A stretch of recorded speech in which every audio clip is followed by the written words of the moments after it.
एकादशी का व्रत बड़ा अद्भुत कहा जाता है शास्त्रों में। इसलिए जिनको भी अपनी सदगति चाहिए, ठीक है ना, जिनको सदगति से लेना देना नहीं, उनके लिए बात भी नहीं है। जिनको अपनी सदगति की चिंता हो उनको एकादशी का व्रत जरूर करना चाहिए।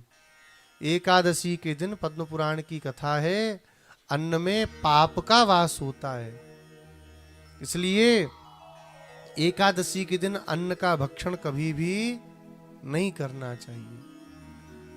अब बहुत छोटे बच्चे हों, रोगी हों, बहुत बूढ़े हो गए हों, सो उनकी बात अलग है, उनके लिए कोई बात नहीं। लेकिन जिनका शरीर ठीक है उनको एकादशी का व्रत जरूर करना चाहिए। नंद जी स्नान करने के लिए प्रातःकाल रात्रि में ही निकल गए।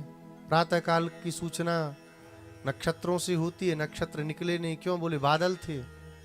चले गए बेचारे स्नान करने, और यमुना जी में यम के दूतों ने, वरुण के दूतों ने बाबा को पकड़ लिया, पकड़ करके ले गए। भगवान को पता चला, ठाकुर जी ने तुरंत यमुना जी के जल में छलांग लगाई और पहुंच गए वरुण के लोक में। वरुण देवता ने भगवान को देखा, दंडवत प्रणाम करके क्षमा याचना की। भगवान से कहा, प्रभु हमारे ये जो सेवक हैं बड़े मूढ़ हैं, ये आपकी महिमा नहीं जानते। आनी तोयम तब पिता तद भगवान क्षंतुम अर्हति। ये आपके पिताजी को पकड़ लाए, इनको आप प्रभु क्षमा कर दीजिए। लेकर के आए और जैसे ही नंद बाबा को कारागृह से मुक्त करा करके लाए, भगवान को दिव्य सिंहासन पर बैठे देखा, नंद जी ने आश्चर्य में पड़ गए।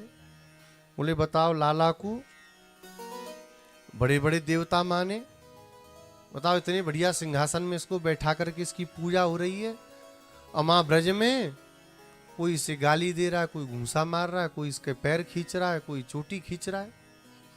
बड़े बड़े देवता नतमस्तक हो रहे हैं, दंडोत प्रणाम कर रहे हैं, और ब्रज में गाली दे रहे हैं।